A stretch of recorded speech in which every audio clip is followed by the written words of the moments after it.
was out. Just chaos and destruction. There was a charred body of a female lying face up on the floor. There's no way to even describe it. This was not an accident. The pathologist throws the blanket off of her, and he goes, "These are bullet holes. You got a homicide." Who would do this in her own home?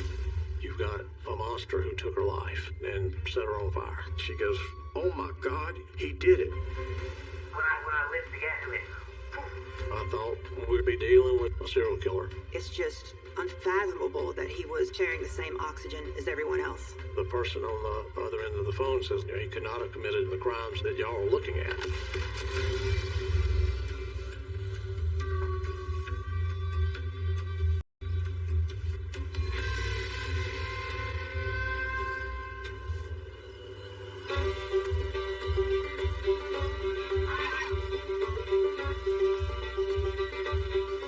In the heart of Mobile County, Alabama, just 50 miles from the Gulf Coast, lies the tiny town of Chunchula. You definitely would know if someone didn't belong there. The people that lived there knew pretty much everybody that lived there. It was just a, kind of a working class, small rural area. The closest convenience store was 30, 40 minutes away. Even though we live in paradise, we are next to the beaches, it's just a given that comes with a price.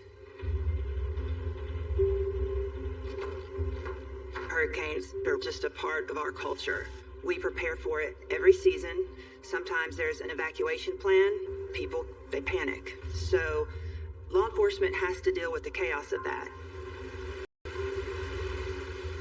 In 2004, Ivan was one of the biggest hurricanes we'd had in recent times in the heart of Mobile County, Alabama.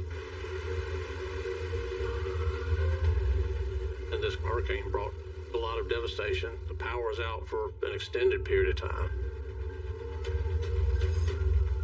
I just got home from hurricane duty and literally had just laid down where I received a call from dispatch, about a female body being found inside a mobile home by her daughter. Headed out there, it was extremely dark. There's still a lot of roadways that weren't completely cleared, so you have to go slowly and look for trees partially in the road. When we got there, I met with the deputies on the scene and got a briefing. Immediately put on.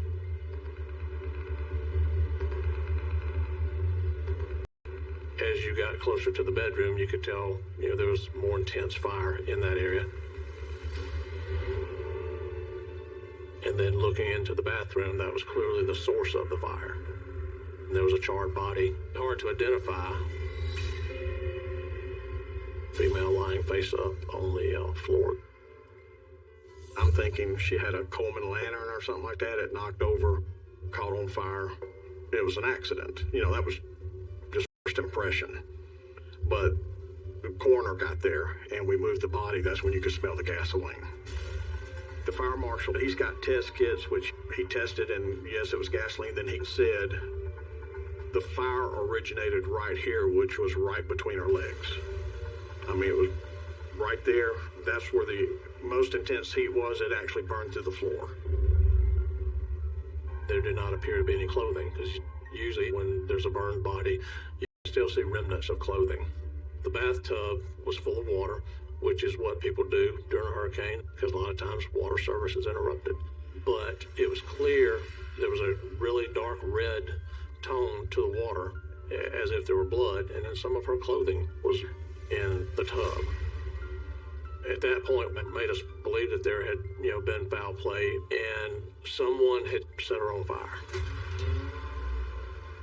We knew that we were looking for someone who didn't want to leave evidence of their crime, and obviously fire is the easiest way to destroy evidence. An autopsy is the only thing that's going to reveal what killed her. We moved the body to the forensic science building for the autopsy. And then when we talked to the family, and of course they were distraught and uncontrollable. Family members identified the victim as 44-year-old Lisa Nichols. With the reality of the murder still settling in, the family provides detectives with information about who Lisa was. My mom was a very happy person, loving. Everybody loved her. She loved to cook. She loved her grandkids. She loved going to the beach. And I hate to sound so cliche about it, but like she was my best friend. Like we talked on the phone 3 or 4 times a day. My mom lived in a very rural part of North Mobile County, and she started working for a local grocery store, and she was probably in it for 20 years. My mom definitely struggled in finding the perfect guy, as I think every person does. So she had a lot of boyfriends or relationships that she would get involved in, and they wouldn't work out, and then she would be left without a place, to live because she would move in with these people. And it finally got to a point where the last one, I found a mobile home, and she was going to start building her own life out there. She loved being out in the country. Investigators questioned the family about Lisa's whereabouts over the past several days, including where she may have sheltered during the hurricane that just passed through town. Ivan was projected to be a pretty big storm for us down here, to be 100% safe. My mother came down. She stayed that night at the hotel with our family.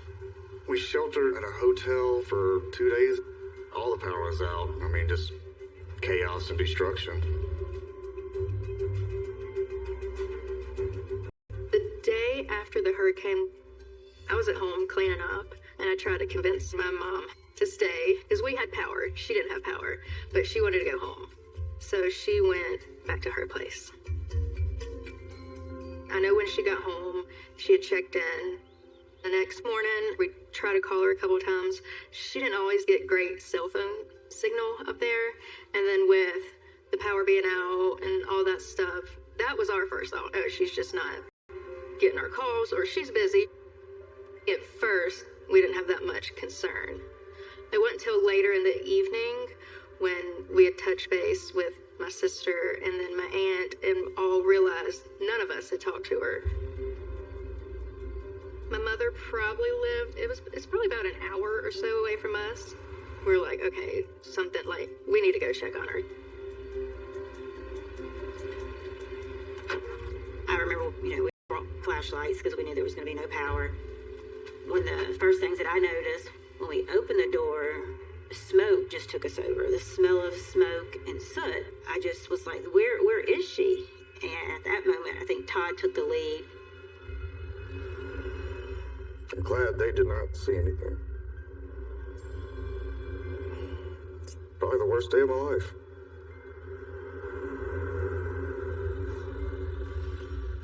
There's no way to even describe it. And he turned and looked into her bathroom. And after he looked in her bathroom, I just remember him grabbing my sister and was like, you gotta get her out of here. It's too late. Y'all call help. I just remember running out of the house, screaming, help, somebody call 911. None of our cell phones would work. Cell phone towers were down everywhere. I remember going to a couple neighbors' houses first, banging on their doors. After knocking on several doors, one finally opened. Mark Bentley was always kind of looking out for my mom. He, and who we now know as Scooter Coleman, ran to my mom's house. There was another guy that stayed in the Bentley's home with gray sideburns. But he didn't ever offer to help. After talking with the family, the decision was made because there was, no lighting or electricity, that we, back out of the scene so as not to trample, any potential evidence, and wait until daylight to continue the investigation.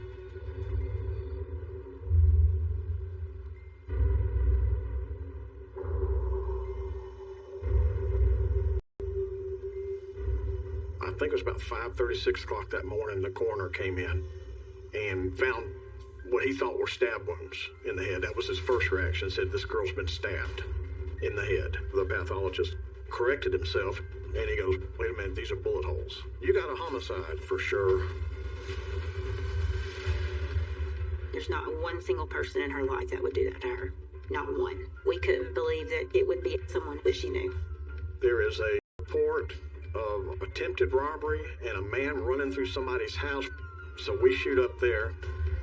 As we're walking him to the patrol car, he says, "I had every intention of making you shoot me." It's just a very odd thing to say.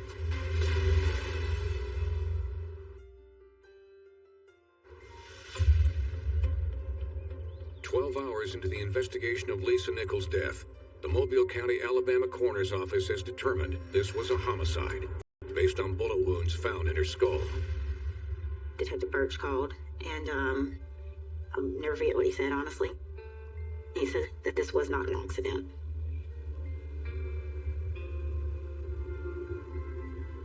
And that was rough. It was rough. I mean, like I said, if it's a homicide, then someone did this.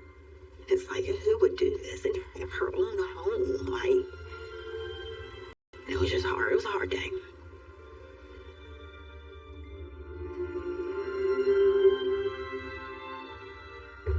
Following the coroner's ruling, a murder investigation is officially launched. Detectives return to the crime scene during the day in hopes of coming across any evidence that might lead them to a suspect. We were able to see on her back porch a victim's phone, pack of cigarettes. What stuck out most to me was there was a small barbecue grill sitting on the back porch with charcoal, lighter, but it had never been lit. Something had interrupted her during that time where she's prepared. While collecting evidence, we discovered there are two types of beer cans in the home. We found a beer can upside down in the sink, which after interviewing the daughters, they told us that's what my mother would do, is she'd drink a beer. When she finished it, she'd turn it upside down in the sink, let all the beer drain out of it, then she'd wash the can because she would sell the aluminum. The beer can in the sink was obviously hers, and the beer can that we saw sitting on the floor could be the suspects. Detectives photograph the cans and send them in for forensics. They then shift their focus to possible suspects. One of the questions the detectives kind of asked us was, 9 times out of 10, a crime like this, someone knew this person. This isn't just your stranger. We couldn't believe it would be someone that she knew. We began interviewing, those who were closest to her. We talked with her ex-boyfriend, talked with her ex-husband, some of who actually came to check on her during her to make sure she didn't need anything.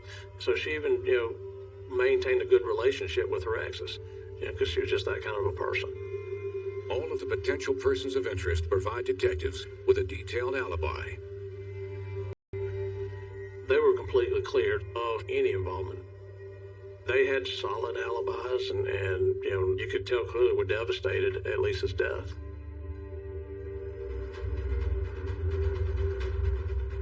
Detectives expand the investigation to other people who knew Lisa and may be able to shed light on her final days.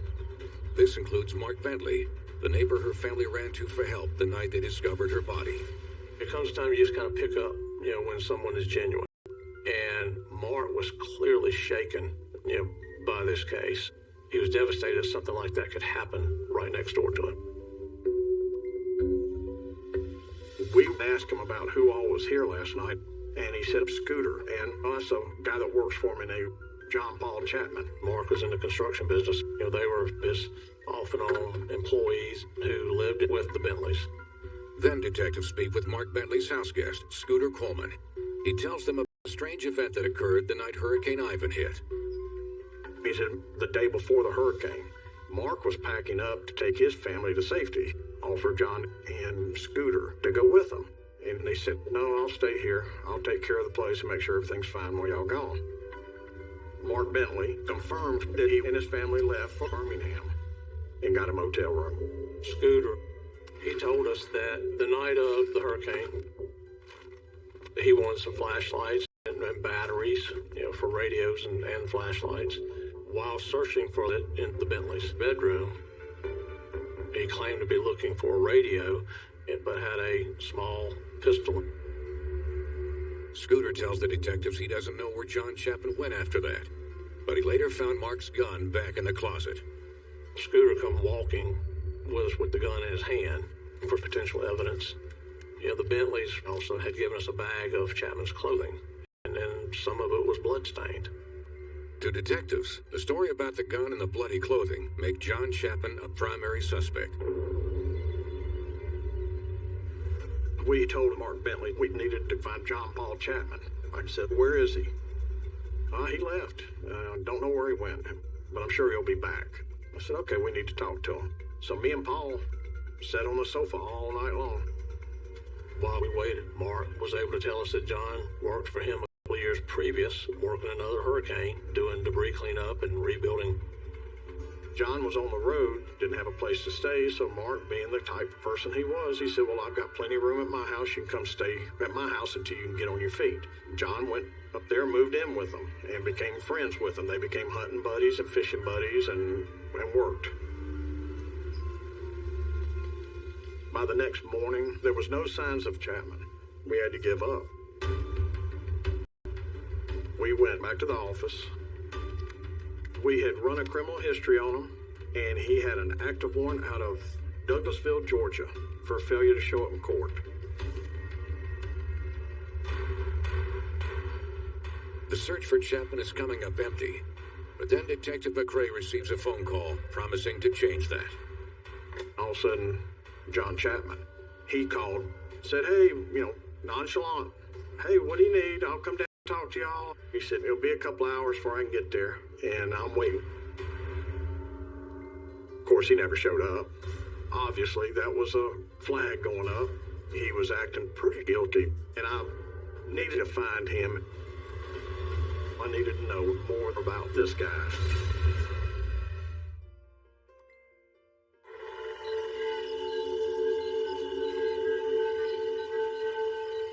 Detectives in Mobile County, Alabama, have identified John Chapman as a person of interest in the murder of Lisa Nichols. But he fails to show up as promised for an interview, and they're having trouble tracking him down. While we try to contact Chapman, there is a report of attempted robbery and a man running through somebody's house. It's a small town. So we shoot up there, find out a known meth cook saw this guy grab a handful of meth and stick it in him, but then lost him. But the guy leaves this red Jeep Cherokee at the meth cook's house. When detectives run the place, they get a surprise. It turned out the red Jeep Cherokee was John Paul Chapman's.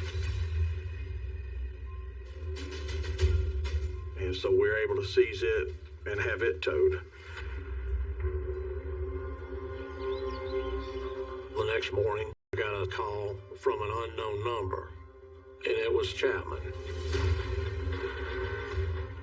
And he was just insistent that, he didn't know anything. And while I was speaking with him, I got one of the other detectives to trace that number. And I'm trying to keep him talking. We're getting closer and closer to the area. As we're pulling up, we could see two males in a truck. And we get out, and I could see Chapman was the passenger and was on the phone. I approached the vehicle. Chapman, he was really, I guess, hyped up at the time. Very anxious and talking fast. And he had meth sores on his face, on his arms, and we got Chapman on the ground. As we're walking him to the patrol car, he says, I had every intention of making you shoot me. It's just a very odd thing to say. We learned from the driver that he didn't know Chapman, never met him before. He showed up at his house, wanted to ride to the bus station, and he was willing to take him to the bus station just to get him away. We got John arrested for failure to show up in court in Douglasville, Georgia, and we brought him down to the office, and me and Paul started an interview. They ain't worried about coming over here and talking Really? about Well, I'm not worried about it. It was apparent when we sat down with Chapman, that he thought he was the smartest guy in the room. When you're talking with someone like that, you got to play along with it, or they'll shut down on you. No, not saying I have anything to do with that.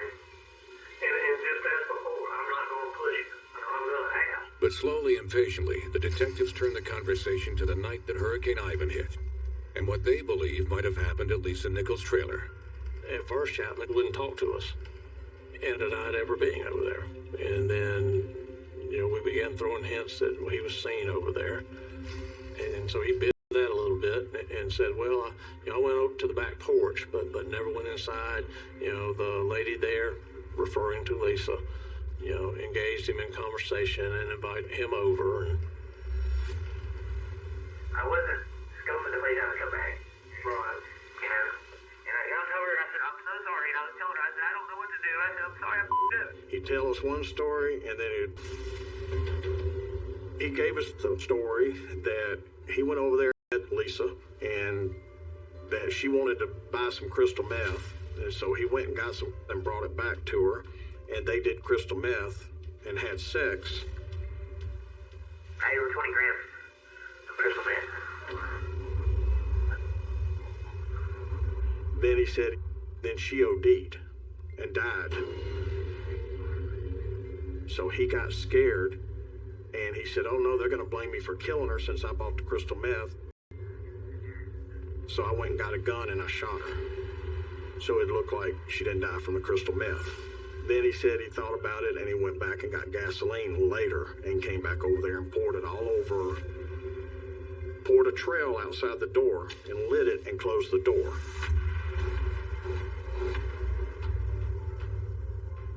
It was apparent that he would tell partial truths, but obviously at that point he's making up the confessions and that he shot Lisa after she died of an overdose. There was never any indication from anybody that Lisa had any involvement in drugs. But there is some truth to John Chapman's confession. The autopsy concluded that Lisa was definitely shot before being set on fire. Here he is. In the middle of the interview, he wanted to call his girlfriend, Vicky. I had let him use my phone, and he tried to call Vicky and didn't get an answer, and so he took him to jail. Well, then I come back, and I start calling Vicky's number, try to get as much information that we could get about Chapman, and she didn't answer. But the next morning, she did. I identified myself and said, I'm in Mobile, Alabama, and we've got John in jail. And she goes, what'd he do this time? And I said, we are interviewing him for murder. And she immediately, oh my God, he did it. He's the one that did it. I always knew he had killed her. And I'm like, what are you talking about? And she said, there's a 16-year-old girl up there in Georgia that lived in my trailer park, and she went missing last year, and they found her bones, and she had been murdered. And I always thought he had something to do with it. And me and Paul looked at each other and said, this isn't his first one.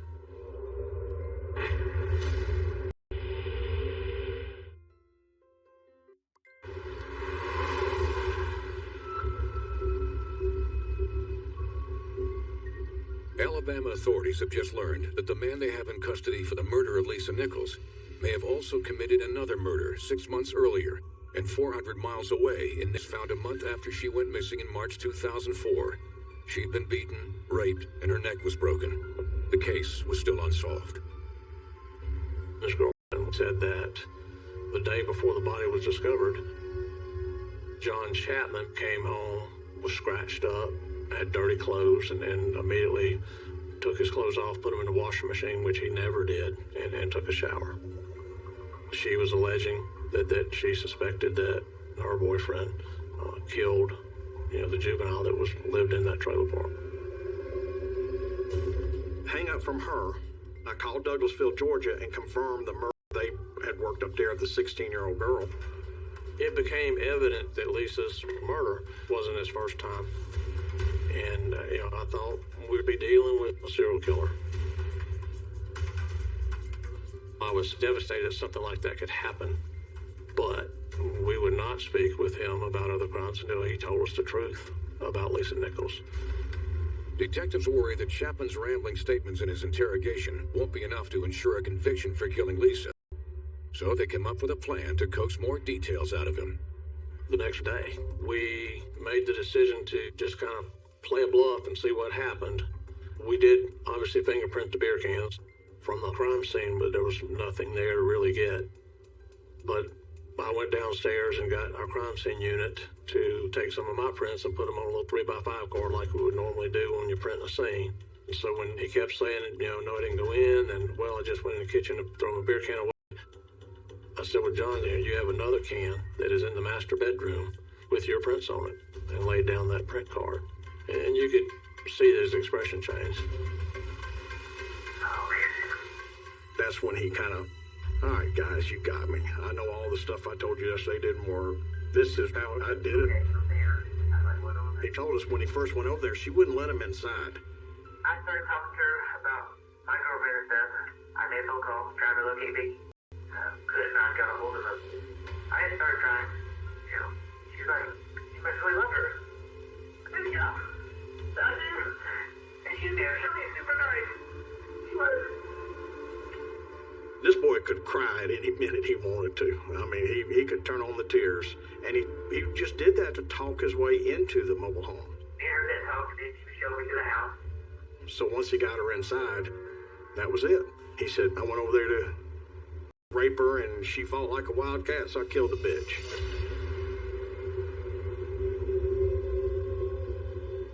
And just cold, the chills went down you. And he just nonchalant said it. But when I listened again to it, When he said that, he basically confessed, and he's charged with murder. We were at the florist picking out flowers for my mom's service, and Detective Birch called, and he said, we got him. I said, what do you mean you have him?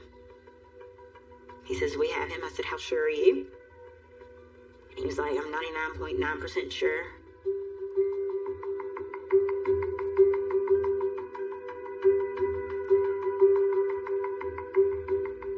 Lisa's family is stunned when they recognize the killer as one of the men they approached for help after discovering her body in the burnt-out trailer. It was a man with the gray sideburns. It was a third guy from the night we found her. And I just remember telling Detective Birch, I said, that's him. That's the man with the gray sideburns. Detectives have a confession for Lisa Nichols' murder. But now they have information that John Chapman was involved in yet another murder of Amanda Greenwell. They decide to contact law enforcement agencies outside their jurisdiction to see if he can be tied to other cases as well. Thinking he might have killed other people, I did a brief synopsis of the case we were working, which was attempted rape, murder, and arson, which is unique. I put the information in there. It was John Paul Chapman, had his date of birth and a social security number. I get a phone call, Missouri State Prison, regarding the teletype that we sent out. And, the person on the other end of the phone says, look, I've got y'all's bulletin. I don't know who y'all have, but we have John Paul Chapman in our prison, same social, same date of birth, and he's been here a number of years for robbery. So, he could not have committed the crimes that y'all are looking at. So I don't know who you have, but it's not John Paul Chapman. Now we're trying to figure out who we have in our jail across the street and who this suspect really is.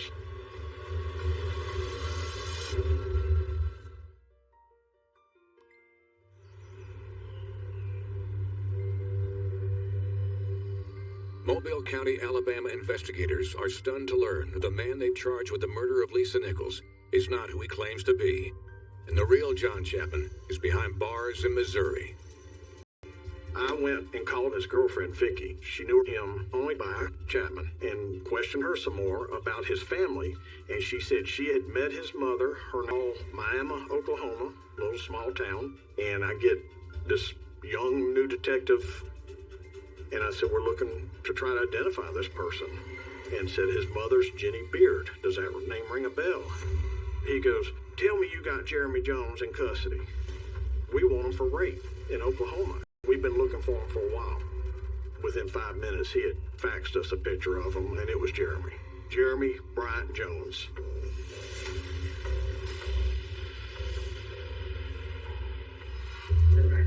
We went across the street to the jail and had him brought to the administration office. I said, how you doing today, Jeremy? And the color just looked, left left his face, and he looked in disbelief almost, and like I hadn't heard my name in years. And so, well, we have you identified. We know who you are. Here's your fingerprints, and here's warrants you're being served with. All felonies, a number of them from Oklahoma. We interviewed him for several hours, and he gave us more of the puzzle. And he told us how he went about changing his ID. He was already on probation, and he'd made the decision to flee. And that while he was on the run, he stopped at a bar in Joplin, Missouri, started talking with a woman at the bar, told her that he was on the run, didn't say for what. She said, well, my son's in prison. He's going to be there for a long time. I'll sell you, his Social Security card and driver's license. And Jones said he paid her $50, something along that line, and lived his life that way for a number of years. Fast forward, he ends up in Douglasville, Georgia. He gets arrested several times. They fingerprint him. He gives them the name John Paul Chapman. The fingerprints go to the FBI, and somebody made a boo-boo. They didn't compare them. They actually had two files for the same person, one under Jeremy Jones and one under John Chapman. And that was a huge error. Huge. The fact there were two sets of fingerprints on file made it impossible to connect Jeremy Jones with his alias, John Chapman, which devastated Lisa Nichols' family. They found out he was Jeremy Jones, and we started finding out, all this stuff with him. I was just angry. I was so mad. He could have been stopped in so many other cases. It didn't have to get that far. This man had no reason to be out of jail. His crimes were so horrific. He was able to slip through the fingers of law enforcement time and time again because of a technicality with a fingerprint system federally, and because of the duly murdered one of our own. So we were disgusted. It's just unfathomable that he was sharing the same oxygen as everyone else. With his true identity revealed, Jeremy Jones surprises the Alabama detectives as he begins revealing even more about his past than they've asked about. I had 3 first-degree rapes, a sexual battery, possession of marijuana, possession of methamphetamine, paraphernalia charge, all kinds of stuff, Jones said that he had warrants on him for rape and a variety of sex crimes. He confessed to a number of crimes. Those were all the cases. That's not our jurisdiction. But at that point, we were really wanting to get information and help those out-of-town agencies. The FBI sent a crew here from Washington, and within a day, we had poster board all the way down the wall of our interview room of every step Jeremy Jones had done in the past 25 years. I mean, everywhere he bought a car, got a ticket, got stopped. We're interviewing him about a possible murder in New Orleans. And he finally confesses to it and starts telling us, yeah, I saw this girl. She was a prostitute. She was walking down this street. I don't know what street it was. And I needed some sex, so I stopped. We went at this warehouse. That's where I killed her. Joseph. What's your look like? That's a 3-mile. Had these boys here, though, for about, 18 to 21 years old. Little cracky out, picked up in the village over there. So we get on the phone with the detectives. He gave them pinpoint directions exactly where the body had been found out in the parking lot and inside where he killed her at. It was all true.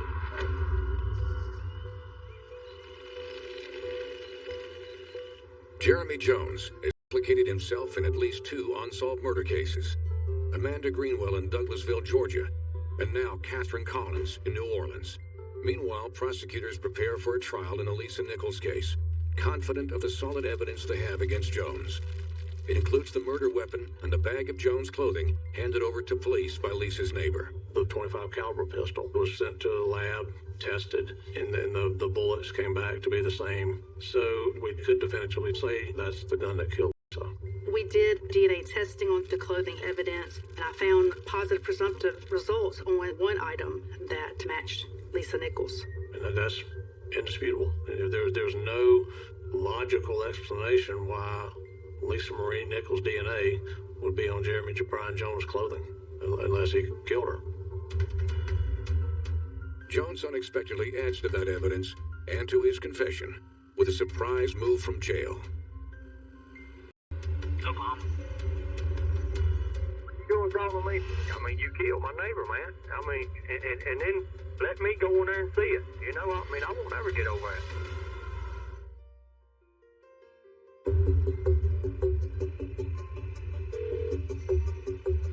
Yeah. Hey, buddy. Hey. What's up, Mark? Who is this? Oklahoma. Jeremy Jones is awaiting trial in Alabama for killing Lisa Nichols. But he's not waiting quietly. He makes a phone call from the Mobile County Jail to Mark Bentley, Lisa's neighbor, who he was living with at the time of the murder. I mean, you killed my neighbor, man. I mean, and then let me go in there and see it. You know, I mean, I won't ever get over it. You hurt me more than anything else, because I trusted you. I've talked to Mark a few times, you know, over the years, and it still affects him to this day. He was devastated that someone in his home did that to another human being. Not until I tried to keep, I realized what I did.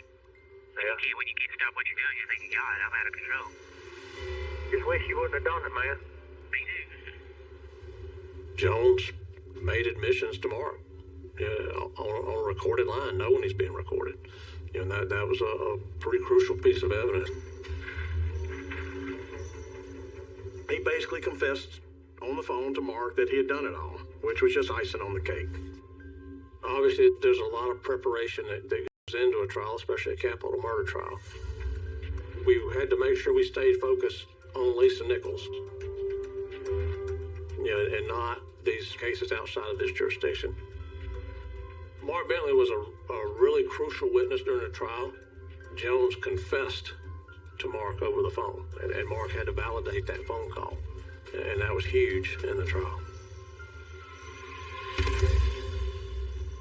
If any case was ever warranted the death penalty, this would be one. I mean, you have a truly innocent victim who is already, you know, struggling after a hurricane just hit, and you've got, you know, a monster who took her life and set her on fire. He was on crystal meth. This was drug-induced rape and homicide. He was on crystal meth. He wasn't thinking of anything but getting another fix. That's all he cared about. The jury, it didn't take them long. Their mind was made up. Came back guilty very quick, and then sentenced to death quick. It was a slam dunk. And it was a big relief, you know, for the family. You know, it doesn't give them their mom back, you know, but it gives them a sense of justice. Like I could breathe for the first time in a very long time. Because we did it. We did it. We got justice. We got the justice that we wanted. That part of it was over. We did it. So it was a good day. It was a good day. The FBI later, you know, issued a statement and apology to the family that, you know, there were errors made in the fingerprinting process during his arrest in Georgia. Had they caught him in Georgia by his fingerprints, he would have been extradited back to Oklahoma. He would have never been in Alabama. My mom, ultimately she would still be alive, is what it came down to. I feel like my mom died a true hero because she stopped him. Jeremy Jones was not going to stop killing. He was not going to stop raping innocent women. He was not going to stop abusing drugs. He was going to keep being a criminal. I guess the lasting impact is just everything that I know she misses. Like, you know, she missed, like, what we've become. I didn't have my mom at my wedding. She missed, you know, my daughter graduating high school. She missed my daughter graduating college. And I sit here and go, like, I know she would be proud of us.